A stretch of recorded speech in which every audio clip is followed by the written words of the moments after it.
solo quien provee el sustento, sino quien muestra un destino. Olvidándome de mí, una sonrisa curte mi piel y el dolor ya se ha hecho miel en mi corazón de bronce. Convidando de esta soledad, se va tornando sanguínea mi vida y el metal descansando en la alegría mientras el sol se esconde, mientras el sol se esconde. Buenas tardes a todos, bienvenidos a otra transmisión de Nueva Argentina, programa que dedicamos siempre al interés nacional y a tratar temáticas del sentido común y patear el tablero un poco de la corrección política que tanto nos agobia. Si les gusta este programa, por favor suscríbanse, denle me gusta, compartan, divulguen con sus familiares, sus amigos, sus redes sociales, que si no generamos conciencia nacional entre nosotros, los patriotas, no lo va a hacer nadie por nosotros. Nuestras redes son Línea Nacional, por supuesto el canal de YouTube y en Facebook también. info.lnacional@gmail.com para quien nos quiere escribir y ln-argentina en nuestro Instagram. Así que bueno, denos una mano con eso. Para los que nos escuchan por primera vez, soy Lucas Cianfaña. A mi lado lo tengo a Alejandro Gando, como siempre. ¿Cómo te va, Lucas? ¿Todo bien, vos? Bien, por suerte. Hoy tenemos un programa muy especial, porque tenemos un invitado muy especial, afortunadamente, que tuvo una muy buena recepción últimamente en entrevistas y en giras que ha hecho por la presentación de su último libro de Teoría de Relaciones Internacionales. Hablo de Marcelo Gullo, por supuesto. Marcelo Gullo es doctor en Ciencia Política por la Universidad del Salvador, magíster en Relaciones Internacionales por el Instituto Universitario de Altos Estudios Internacionales de la Universidad de Ginebra, graduado en Estudios Internacionales por la Escuela Diplomática de Madrid, licenciado en Ciencia Política por la Universidad Nacional de Rosario, discípulo del politólogo brasileño Helio Jaguaribe y del sociólogo y teólogo uruguayo Alberto Metol Ferré. Asesor en materia de Relaciones Internacionales de la Federación Latinoamericana de Trabajadores de la Educación y la Cultura, FLATEC, profesor de la Universidad Nacional de Lanús y de la Escuela Superior de Guerra en la Maestría Estrategia y Geopolítica. Miembro fundador del Instituto de Revisionismo Histórico Nacional e Iberoamericano Manuel Dorrego y autor del concepto que nosotros adherimos fervientemente, que es el de la insubordinación fundante. Muchas gracias por venir, Marcelo. No, muchas gracias a ustedes por invitarme y felicitarlos por el programa, ¿no es cierto?, por la labor que hacen de difusión del pensamiento nacional en la radio. Muchísimas gracias. Muchísimas gracias. Vamos a estar hablando primero en este primer bloque un poco de la mediocridad de nuestros políticos argentinos, un tema que vos has tocado bastante últimamente. En el segundo vamos a tocar un poco el progresismo y el neoliberalismo, más una cuestión conceptual, ideológica, de cómo no son tan distintos en lo que logran a fin de cuentas. Y en el tercer bloque vamos a hablar un poco de cómo lograr una insubordinación fundante para una Argentina potencia. Así que empiezo preguntándote, ¿entienden nuestros políticos actuales cómo funciona el mundo, Marcelo? Bueno, uno nunca puede generalizar, toda generalización, ¿no es cierto?, siempre sería injusta. Seguramente habrá muchos que sí, pero digamos que la gran mayoría de nuestros políticos no lo entienden, incluso no lo entienden no por falta de buena voluntad, sino porque en nuestra clase política se ha formado de dos maneras. Por un lado, están los que han hecho esta especie de carrera política a partir del inicio de la democracia, que consiste en competir para ser concejal, después intendente, después, ¿no es cierto?, diputado provincial, después gobernador. Y la gente preguntará, bueno, Marcelo, ¿pero eso qué tiene de malo? Tiene de malo que esa competición, por la propia dinámica del sistema, hace que la persona que está compitiendo siempre tenga una mirada de corto plazo, una mirada cortoplacista, porque está ahí a la próxima elección, que a prácticamente entre uno y otro hay 2 años.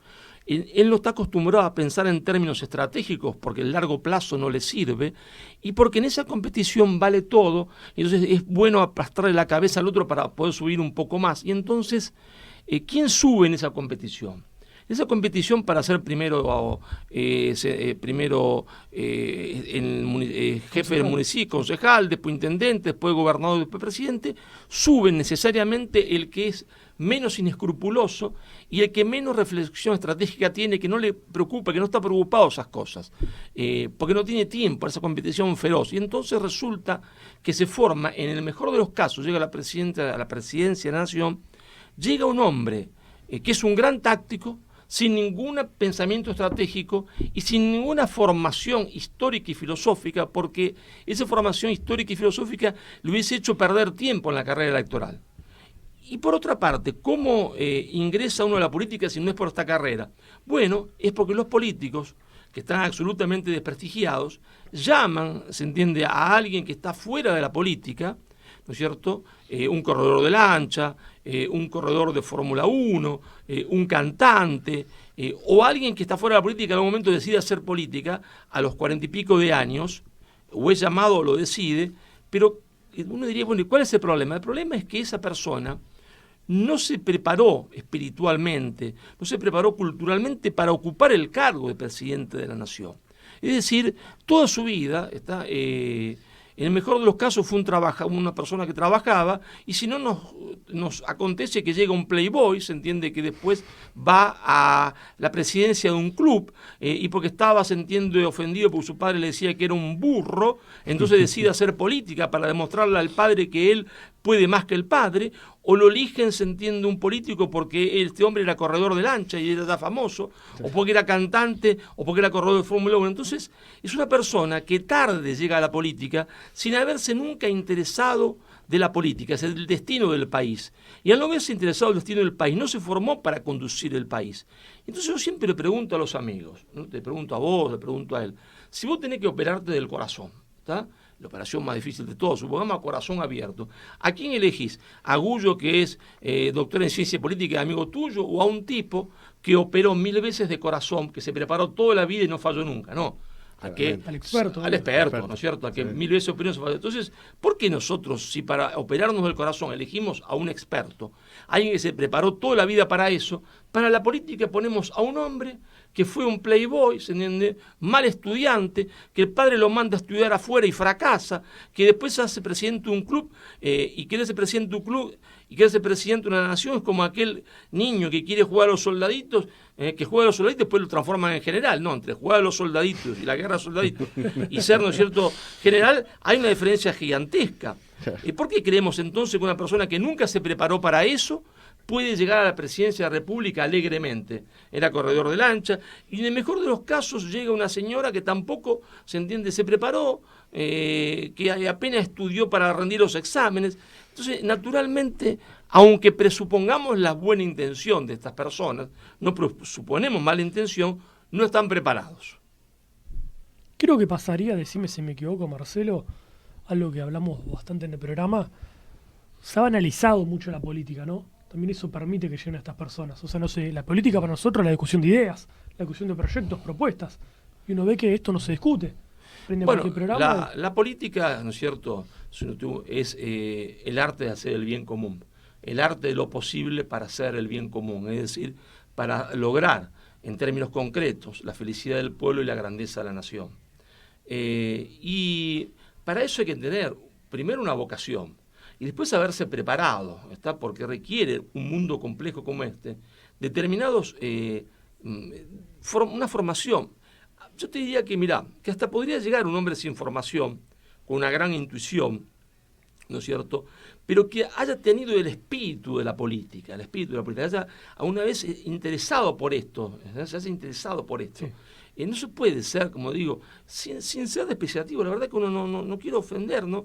No se puede ser playboy, presidente de un club de fútbol, corredor de lancha, corredor, se entiende, Fórmula 1, apenas se entiende, un abogado que se recibió así nomás, ¿está? Y después presidente de la nación, ¿está? Es demasiada el cargo, excede, se entiende, el cargo a este tipo de personas. Tal cual. Aparte pareciera que los que están formados están desactualizados, ¿no? O sea, se manejan términos de 50 años, un estilo de política de izquierda a derecha que para nosotros pareciera que no existe más. Sí, también puede ser. Ya no existía hace muchos años, ¿no es cierto? ¿No? También eso es cierto. Hace años que uno va a la casa de los políticos, los visita, y hay dos clases. Algunos que no tienen ni un solo libro en su biblioteca, y otros que solamente tienen libros antiguos, la década del 50, ¿no?, y del 60. Sí, se dan los dos casos, pero lo peor es cuando no hay ningún libro, ¿no? A lo máximo a veces un libro de autoayuda. o alguna novela. Sí, Es terrible, ¿no es cierto? Es Sí, terrible. sí, es terrible. Entrar a la casa de un candidato, a presidente de la nación, y ver, se entiende que su biblioteca no existe, es terrible. Cuando hay gente que la tiene completa. ¿Qué actores nuevos ves que surgieron en esta política internacional las últimas décadas? Mira, yo acabo de publicar un libro Sí. que se llama Relaciones Internacionales, una teoría crítica de la periferia sudamericana. En este libro sostengo que como tipos ideales, es una discusión cierto académica, hay dos tipos ideales de actores de las relaciones internacionales: las unidades políticas con asiento territorial y las unidades políticas sin asiento territorial.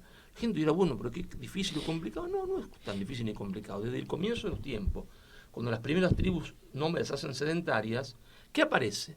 Una pequeña aldeíta, una ciudad-estado. ¿Qué es eso? Una unidad política con asiento territorial. Sin embargo, siguen existiendo pueblos nómades alrededor de estas ciudades. ¿Y esos pueblos nómades qué eran? Eran unidades políticas como las otras, pero sin asiento territorial, Claro. y que no le interesaba el asiento territorial. ¿Qué le interesaba? El saqueo de las pequeñas ciudades, las pequeñas aldeas, de las unidades políticas con asiento territorial. Y ahí tenemos los dos tipos ideales de actores que componen las relaciones internacionales: las unidades políticas con asiento territorial, que yo denomino UCAT, las unidades políticas sin asiento territorial, ¿no es cierto? Y estos dos tipos ideales nos permiten abarcar lo que hoy llamamos estados, antes imperios, ciudades-estado, y las UPSAT, unidades políticas sin asiento territorial, nos permiten abarcar desde George Soros a la Madre Teresa de Calcuta, desde Shell a una ONG como Greenspan, pero sobre todo el gran actor de las relaciones internacionales hoy es la oligarquía financiera internacional. Ese es el gran actor, es la gran unidad política sin asiento territorial que se comporta exactamente igual que aquellos viejos pueblos nómades. Es decir, no les interesa el dominio efectivo de un territorio, hacerse un territorio, le interesa el saqueo de los pueblos. Aparte de esto, no puedo evitar hacerte la pregunta, porque creo que como argentinos hemos tenido, digamos, una ideología nacional como es el peronismo.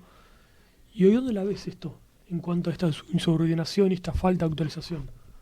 Mira, yo creo que el peronismo está a punto el peronismo de pasarle lo mismo que le pasó al movimiento nacional que encabezó Hipólito Yrigoyen. Hipólito Yrigoyen encabezó un gran movimiento nacional, el primero después de la caída de Rosas, ¿no es cierto? Inventa una nueva forma de hacer política, el comité, el partido político, la Unión Cívica Radical, y él crea la Unión Cívica Radical y le da una impronta gigantesca a esa Unión Cívica Radical con su personalidad, con sus discursos entre amigos, porque a él no le gustaba hablar en público. Y después la Unión Cívica Radical, a través del tiempo, fue olvidando a Yrigoyen, lo fue dejando de lado, su acción y su pensamiento y su sentir, y se transformó en todo lo contrario de que Hipólito Yrigoyen sostenía. ¿No es cierto? Se alvearizó, se decía antes, porque el personaje que va a continuar Yrigoyen es Alvear, que opinaba todo lo contrario de Yrigoyen. Claro. Y al peronismo le está pasando lo mismo, es decir, el peronismo se ha alvearizado. Llega a la conducción del movimiento nacional, de este segundo movimiento nacional, ¿no es cierto? Gente que piensa todo lo contrario de lo que pensaba Perón. Entonces no tiene más nada que ver con el peronismo. Está el rótulo, está el Partido Justicialista. Pero ese Partido Justicialista cada vez se va vaciando más de peronismo. ¿Sí? ¿Hay peronistas dentro de ese partido? Sí, claro que lo hay. Gente de muy buena intención. Pero cada vez, en cada punto de lo que uno quiera tratar, piensan lo contrario de lo que pensaba Juan Domingo Perón y Eva Perón. Tal cual, nosotros Totalmente. siempre mencionamos que pareciera que están más cerca de Braden que de Perón para la actualidad. Sí, Comparándolo un poco con lo que es Braden y George Soros ¿no hoy. es cierto? Más cerca de toda la Unión Democrática, Claro. todo lo que Tal se cual. llamó en ese momento la Unión Democrática, que era un rejunte que iba del Partido Comunista a la Unión Cívica Radical, ¿no? Y los conservadores. Y los conservadores incluidos, claro. ¿Lucas, una pregunta? Europa está pasando por procesos muy, muy diversos, interesantes también en cuanto a algunos que podríamos llamar de alguna manera insubordinación fundante. No sé qué opinas de eso. ¿Ves algo de eso en Europa? Mira, al haberse convertido la oligarquía financiera internacional en el actor principal de las relaciones internacionales, esta oligarquía después de pasar la aspiradora durante años y años en el tercer mundo, en el antiguo llamado tercer mundo, si ustedes quieren, países periféricos, ahora también está pasando la aspiradora, succionando el dinero en los países centrales. ¿Qué es lo que pasaba? Si nos ubicamos antes de la caída del muro de Berlín, de lo que llamamos el comienzo de la globalización, la oligarquía financiera internacional siempre actuaba aliada a un Estado. Necesitaba, para poder actuar, la oligarquía financiera internacional es el capital financiero internacional. Es el sector del capital financiero internacional que utiliza el poder del dinero para hacer política. Porque puede haber una persona del capital financiero internacional que no use el privilegio del dinero para hacer política. Entonces, aunque uno diga, no, pero son 100 y son 100 iguales. No, en teoría habría que diferenciar, podría existir uno que no lo hiciese. ¿No es cierto? Entonces, esos que, utilizando el privilegio que le da manejar el sistema financiero, hacen política, se constituyen en la oligarquía financiera internacional. Esa oligarquía financiera internacional, que el Papa en su momento llamó hace muchísimos años atrás, en la década de 1940, imperialismo internacional del dinero, se alió primero con Inglaterra. A partir de la caída de Napoleón, 1812, se va a aliar con Inglaterra, va a constituir una especie de simbiosis con el poder británico. Cuando observó que el poder británico, es cierto, comenzaba a declinar y había un poder emergente, comenzó a aliarse de los Estados Unidos a partir de 1911, pero a partir de la caída del muro de Berlín, esa oligarquía tuvo, por las circunstancias tecnológicas, por las circunstancias producidas por la revolución tecnológica, la posibilidad de actuar de forma directa. ¿A través de qué? A través del control de todo un gigantesco aparato mediático universitario, porque ella controla de forma indirecta, a través del dinero, es decir, los medios masivos de comunicación, y por lo tanto también muchas fundaciones que controlan las universidades en Estados Unidos. Entonces se conforma un complejo mediático financiero universitario que crea una superestructura cultural a través de la cual ella, ¿no es cierto?, va a subordinar ideológicamente al mundo, lo va a tratar. Pero por otra parte, como medida de reaseguro, cuando uno se rebela contra eso o cuando quiere obtener mayores privilegios, tiene lo que eufemísticamente se llama golpes de mercado. Los golpes de mercado en realidad son golpes de la oligarquía financiera internacional. Son acciones de la oligarquía financiera internacional que por primera vez se ha transformado en un actor directo de las relaciones internacionales y que provocan tanto daño, un golpe de mercado, como un bombardeo clásico tradicional. Provocan tanto daño material a un pueblo como si le diesen bombas sobre la cabeza. Entonces, ese es el gran actor. Y claro, una vez que pasó la aspiradora por la periferia, la pasa por el centro. Y entonces, al independizarse de los estados más poderosos, porque antes necesitaba a los grandotes del barrio para pegarle con el garrote a los chiquitos, al independizarse, ¿no es cierto?, comenzó también a explotar a los grandotes. Y los grandotes, es decir, lo que llamábamos antes grandes potencias o países centrales, comenzaron a sufrir el poder de la oligarquía financiera internacional, comenzaron a sufrir la explotación por parte de esta, y comienzan a aparecer en Italia, en España, en Francia, en Estados Unidos, fenómenos muy parecidos a lo que nos pasaba a nosotros. Y el pueblo francés, el pueblo italiano, el pueblo norteamericano, el pueblo francés comienza a sufrir la explotación que sufríamos nosotros antes. Claro. No por parte de un Estado como la sufríamos nosotros, aliado a la oligarquía financiera internacional, sino directamente por parte de esta oligarquía. Entonces, ahí se provoca una cosa interesantísima, claro, porque es un mundo nuevo. Las categorías antiguas no nos sirven, porque la categoría antigua era, ¿no es cierto?, países centrales, países periféricos, países desarrollados, países subdesarrollados, y ahora vemos que el mismo fenómeno de dominación que sufríamos nosotros, el mismo fenómeno de que nos robaban la plata a nosotros, le pasa hasta al pueblo norteamericano, le pasa, se entiende, al pueblo británico, al pueblo alemán. Es decir, es otro mundo. ¿Por qué? Porque ese gran actor es el imperialismo internacional del dinero, es la oligarquía financiera internacional. Y eso hace, claro, interesantísimo y trágico al mismo tiempo, ¿no? Porque hace que debamos pensar categorías nuevas. Por eso había una necesidad de crear un marco teórico nuevo, que es el que yo humildemente he tratado de realizar. Claro, ustedes podrán decir, Marcelo, usted no lo logró. Bueno, yo he tratado de realizarlo a través de mi libro, ¿no es cierto?, Relaciones Internacionales, una teoría crítica desde la periferia sudamericana.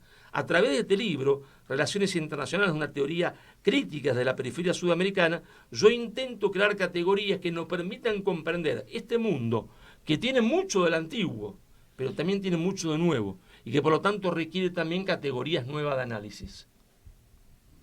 Absolutamente. ¿Les parece si vamos a un corte? Enseguida volvemos. No olviden suscribirse si les gusta este programa y nos vemos en el siguiente. Vamos a hablar un poco de progresismo y liberalismo, cómo no son tan distintos en el fondo. Un poco vamos a hablar sobre progresismo y liberalismo, que son, parece, las tendencias que se andan dirimiendo las cuestiones de política, que en realidad no va mucho a la política, parece que va más a lo económico y lo ideológico.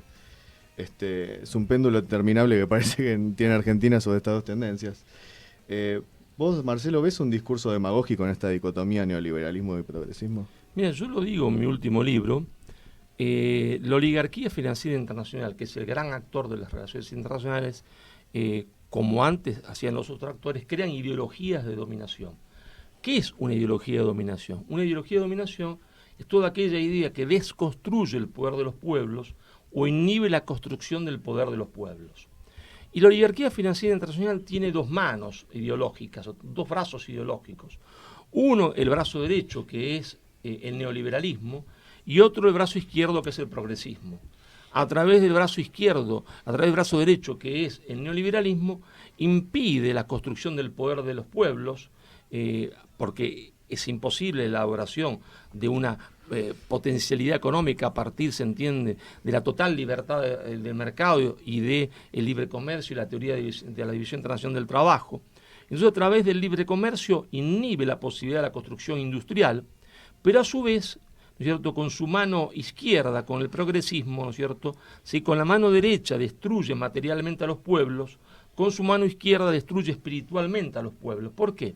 Porque a través del progresismo se va a colar, ¿no es cierto?, la posverdad y el relativismo. Y el relativismo, es decir, la ausencia de valores, la extirpar del corazón de las masas la idea de trascendencia. En el caso nuestro, esa idea de trascendencia está ligada con la religión fundante de la América Española, que es el catolicismo.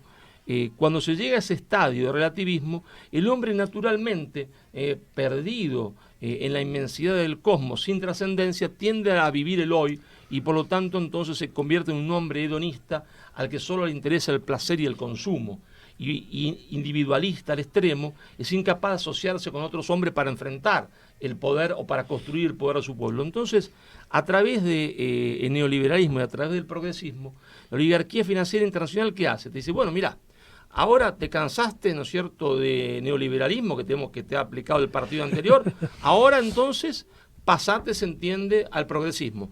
Te cansaste del progresismo de 4 años, ahora pasate, se entiende, al neoliberalismo. Es decir, nosotros, ¿no es cierto?, pasamos de la sartén con el aceite, ¿no es cierto?, hirviendo, al agua, a la olla, con el agua hirviendo. Y entonces, claro, pasamos de la sartén a la olla, de la olla a la sartén, pero siempre nos están cocinando, siempre nos están cocinando, siempre nos está cocinando la oligarquía financiera internacional y nosotros nos estamos haciendo nuestro propio jugo. Entonces, este es el gran tema. La Argentina no podrá salir de la situación en la cual se encuentra hasta que entiende y plantee y surja un movimiento político y un movimiento de opinión que diga, señores, nosotros no somos ni progresistas ni neoliberales, no somos ni neoliberales ni progresistas, porque ambas son ideologías de dominación. Ambas son ideologías creadas por, ¿no es cierto?, la oligarquía financiera internacional para desconstruir o inhibir la construcción del poder de los pueblos. Y tanto el libre comercio como la ideología de género, que incluye, se entiende, el aborto, están destinadas a desconstruir el poder de los pueblos, ¿no? Y bueno, y esto es así, independientemente de la buena voluntad de las personas que estén, se entiende, a favor del libre comercio, a favor del aborto, a favor de la ideología de género. Son gente que puede tener excelente buena voluntad, tan buena voluntad como la que tenían muchos que luchaban por la justicia social y se habían enrolado porque creían que ahí estaba la verdad, la lucha por la justicia social, se habían enrolado en el comunismo, sin saber que todos los partidos comunistas del mundo eran manejados de Moscú y que servían de esa forma al imperialismo soviético. Exacto. Entonces ahora sí deben al imperialismo internacional del dinero, paseándose con el pañuelo verde, sin darse cuenta, con la mejor de las buenas voluntades, terminan sirviendo, se entiende, a la oligarquía financiera internacional. Y eso termina dándose, pareciera, no sé qué opinás vos, Marcelo, pero esta falta de objetivos, espirituales o culturales que tienen los pueblos. Terminan cayendo de este progresismo los jóvenes. No haber Perón en su momento, el peronismo, o como bien mencionás con Irigoyen el recalismo, ofrecía un destino. Bueno, la culpa de esto la tiene la dirigencia política argentina. La dirigencia política argentina es la que ha introducido a los jóvenes en el progresismo, sobre todo dentro del peronismo. ¿Sí? Esto hay nombres y apellidos culpables de esto. Sí. De haber, se entiende, convertido a lo mejor que teníamos, que eran los jóvenes que habían comenzado a hacer política, haberlos llevado a una encrucijada sin destino que es, se entiende, el feminismo del pañuelo verde, ¿no? Cuando nosotros teníamos nuestro propio feminismo, no un feminismo cipayo, sino el feminismo fundado por Eva Perón, ¿no? Tal cual. ¿Esto crees que opera dentro, todo pareciera, de la socialdemocracia? Mirá, opera de la socialdemocracia y opera también del liberalismo, porque en el fondo nosotros tenemos en Argentina gobiernos progresistas de izquierda y gobiernos progresistas de derecha, ¿verdad? Pero ambos gobiernos son progresistas. Sí. Si toman el paquete cultural, ¿no es cierto?, que está armado fuera de la Argentina. Ninguna de estas políticas se le ocurrió a ningún argentino. ¿Verdad? Son recipiendarios de una política que se elaboró y se pensó afuera de la Argentina, ¿tá? Y está financiada, y esto les gusta o no, es así, está financiada por las grandes ONG, financiada por la oligarquía financiera internacional. Que pareciera que te llega como un combo.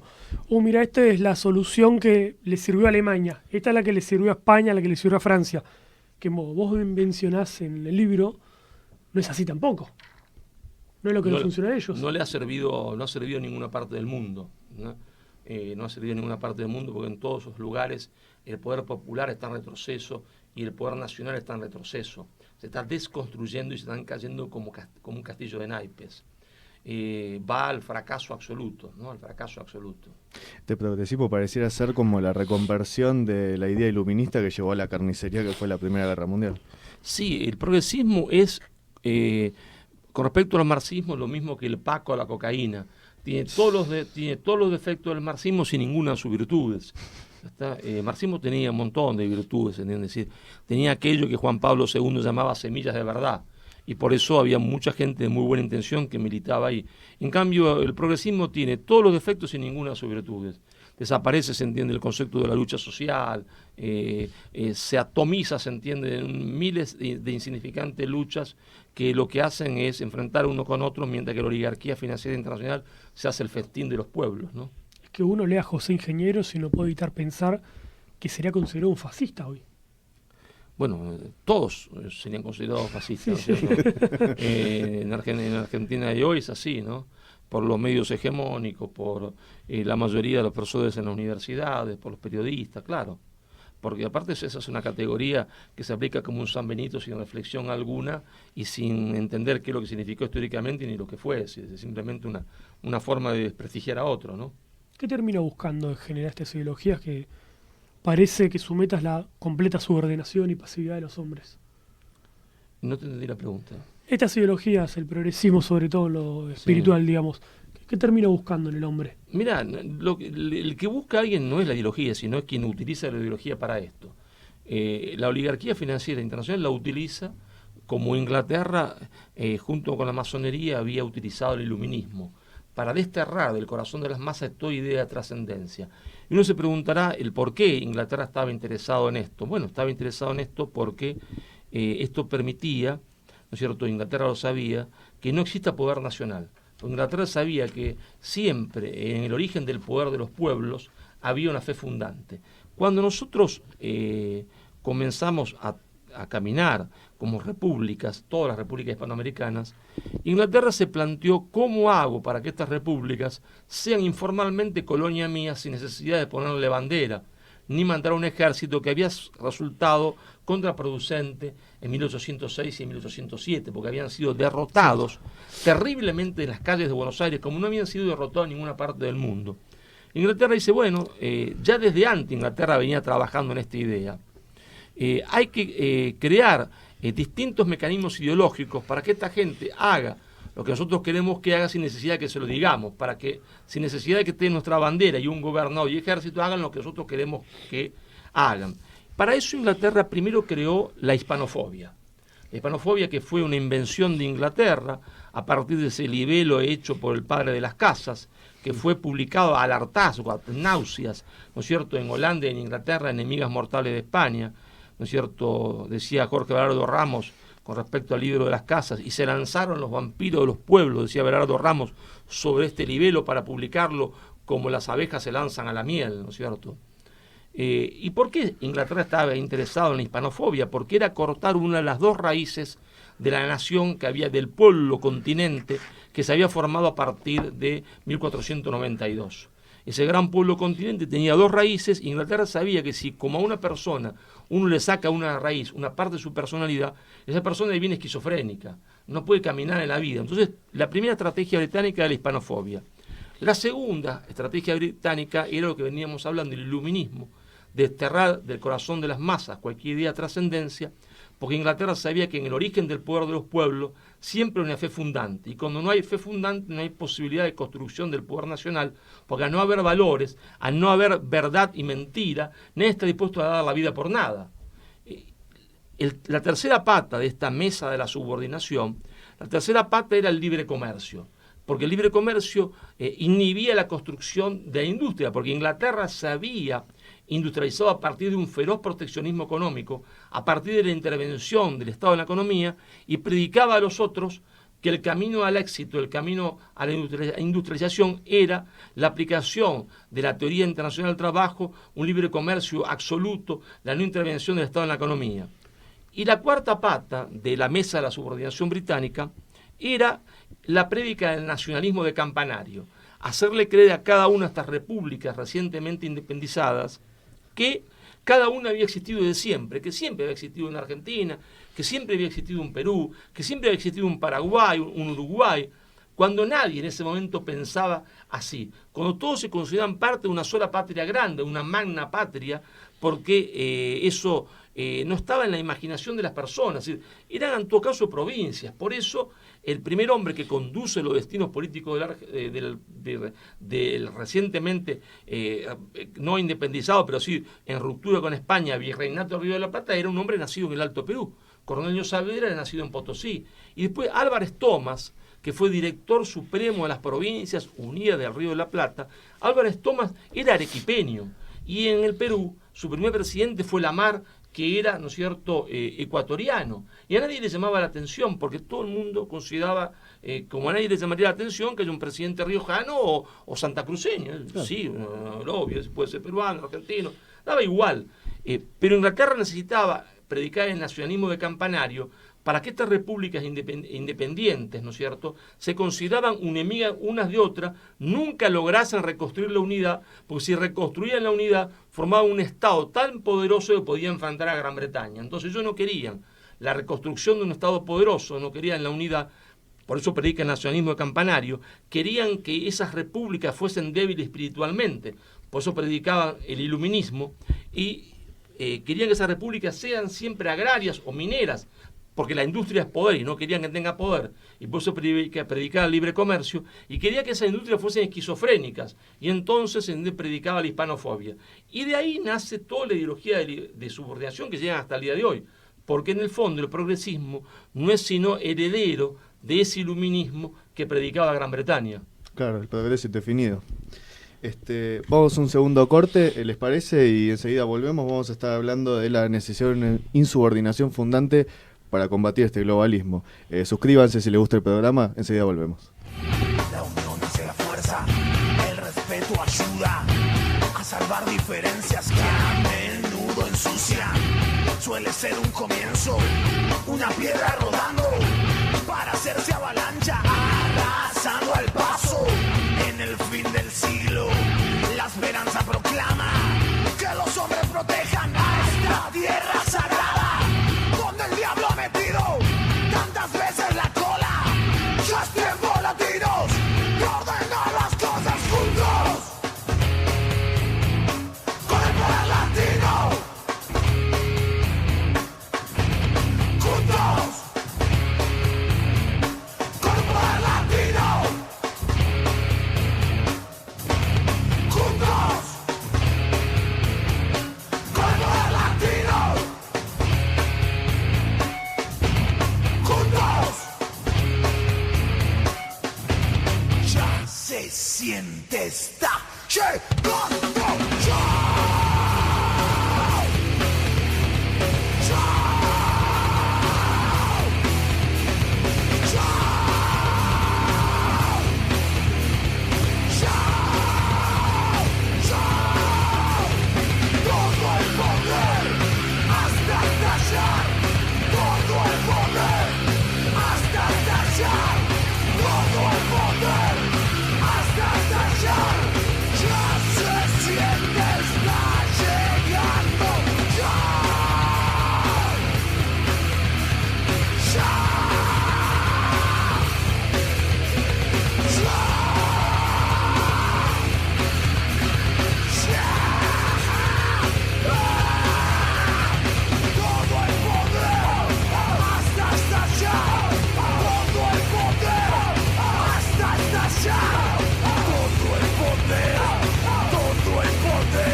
Ahí estamos de vuelta en el tercer bloque.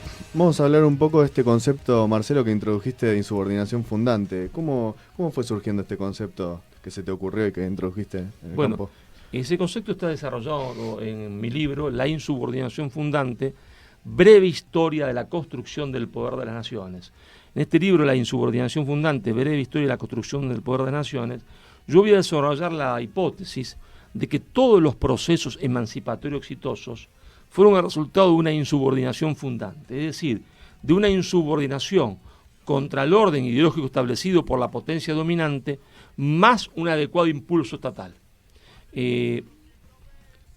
Inglaterra, a partir del año 1550, gobernada por Isabel I de Inglaterra, que era una isla siempre verde, productora de materias primas nada más, lo único que hacía era vender lana en bruto a los Países Bajos y por lo tanto era un país pobre. Tenía algunos pesitos, pero también se dedicaban a la piratería, ¿no? Eran piratas o pastores. Eso lo sabían hacer muy bien. Inglaterra decide en un momento determinado convertirse en una potencia industrial. ¿Y cómo lo logra? Lo logra poniendo barreras proteccionistas para que los productos textiles que se hacían en lo que hoy es Holanda y Bélgica, que se llamaban los Países Bajos, no entren más, ¿no es cierto?, a Gran Bretaña. Y ayuda a la industrialización, le da a los industriales terrenos al lado de los ríos, trae industriales de los Países Bajos porque ellos no sabían hacer nada, traen obreros y le hace un enorme impulso estatal. Pero una vez que consiguió para sí los buenos frutos del proteccionismo económico, los buenos frutos del impulso estatal, fue el primer poder autoconsciente del mundo. Dijo, ¿cómo hacemos nosotros para que los demás no lleguen al mismo estadio de poder y desarrollo al cual hemos llegado nosotros? Muy bien, predicándole que el camino del éxito es todo el contrario del que nosotros hemos hecho. Entonces, una vez obtenido para sí los buenos frutos del proteccionismo económico, comenzó a predicar en el mundo el libre comercio y transformó al libre comercio en una ideología de subordinación y dominación. Si esto es así, entonces, si Inglaterra utilizó como principal herramienta de dominación de los pueblos, no solo de los hispanoamericanos, no solo nuestros, de Argentina, de Perú y Chile, sino también de Francia, porque Francia en una noche de borrachera ideológica, 3 días después de la Revolución Francesa, instaura el libre comercio. Si esto es así, todo proceso emancipatorio exitoso solo puede partir de una insubordinación ideológica contra el orden establecido por la potencia dominante, más un adecuado impulso estatal. Entonces, insubordinación ideológica más adecuado impulso estatal es igual a una insubordinación fundante. Y la primera insubordinación fundante, los primeros que se dieron cuenta que los ingleses mentían con su teoría del libre comercio y la división internacional del trabajo fueron sus hijos. Conocían que la mamá había hecho la plata en un burdel y ahora decía que había que cerrar todos los burdeles del mundo. Fueron los norteamericanos. Fueron George Washington y Alexander Hamilton quien inician la insubordinación fundante norteamericana. Los primeros que rechazaron el libre comercio, los primeros que rechazaron la no intervención del Estado en la economía fueron los Estados Unidos de Norteamérica, que durante 100 años fueron proteccionistas, que durante 100 años reservaron su mercado doméstico a su propia burguesía industrial. Y después, como los ingleses, después de haber sido 100 años proteccionistas, cuando obtuvieron los buenos frutos para sí del proteccionismo económico, entonces se convirtieron ellos, que habían sido la cuna del nacionalismo económico, en campeones del libre comercio.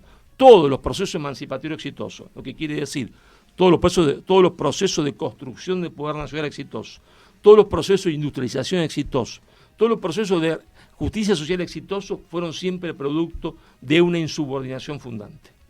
Esta insubordinación, lo hablábamos con Lucas ayer, pareciera mucho a lo que se llama a veces como revolución, no sé qué opinás, o como que pareciera que es una auténtica revolución nacional. Bueno, sí, podríamos ponerle también ese nombre, ¿no es cierto? La primera insubordinación fundante fue a los Estados Unidos, seguida después, ¿no es cierto?, por la insubordinación fundante de Alemania, la de Japón y otras más recientes que podríamos cerrarla. Sí, es un proceso por el cual se funda el poder de las naciones, es decir, se rechaza el orden ideológico establecido. Si decimos revolución nacional, no aclara nada. En cambio, si decimos insubordinación, ¿qué estamos diciendo? Que hay un rechazo del orden ideológico establecido por la potencia dominante, rechazo a las ideologías establecidas, más un adecuado impulso estatal. ¿Por qué el adecuado impulso estatal? Hago hincapié en esto, es fundamental, porque la construcción del poder de una nación es como si yo agarro una semillita de roble y la pongo en una maceta. Si yo no le echo nada de agua, como quiere el liberalismo loco, espere usted que llueva, que lo decida el mercado, puede ser que haya sequía y nunca germina. Si hago como quiere el estatismo loco, originario del marxismo, le echo 200 litros de agua, entonces esa semilla se pudre porque no hay libertad. Entonces el impulso estatal debe ser adecuado. ¿Para qué? Para aquellos recursos que están en potencias se transforman en acto. Entonces la semilla de roble se transforma en un roble. Y eso es lo que es la Argentina. La Argentina es una semilla de roble. En acto es prácticamente igual a la nada, pero en potencia es un roble. Es decir, la Argentina tiene todas las cualidades para ser una potencia. Todas las cualidades para ser una potencia y para, junto con los otros países de América del Sur, ser una gran potencia. Está todo contenido en esa semilla. Claro, nosotros vemos la realidad hoy y al ver la realidad hoy vemos la semillita y decimos, uy, qué débiles que somos, no somos nada. Sin embargo, si nos pusiéramos con un poco de perspectiva, si pensáramos en el largo plazo, si pensáramos en trabajar en el largo plazo, veríamos que si esa semilla la pusiésemos en una tierra adecuada y le diésemos el agua adecuada, si aplicásemos el impulso estatal adecuado, luego de haber rechazado las ideologías de dominación, porque las ideologías de dominación cambian de siglos en siglos, de década en década. Antes era el libre comercio solamente, ahora es el libre comercio, más ideología de género, más aborto, progresismo, indigenismo fundamentalista. Si logramos rechazar esa ideología de dominación, que son siempre nuevas y van atrapando a los jóvenes, entonces tendríamos una insubordinación fundante y la Argentina, que es una semillita de roble, terminaría siendo un roble, es decir, una patria justa, libre y soberana para todos los que habitamos este suelo.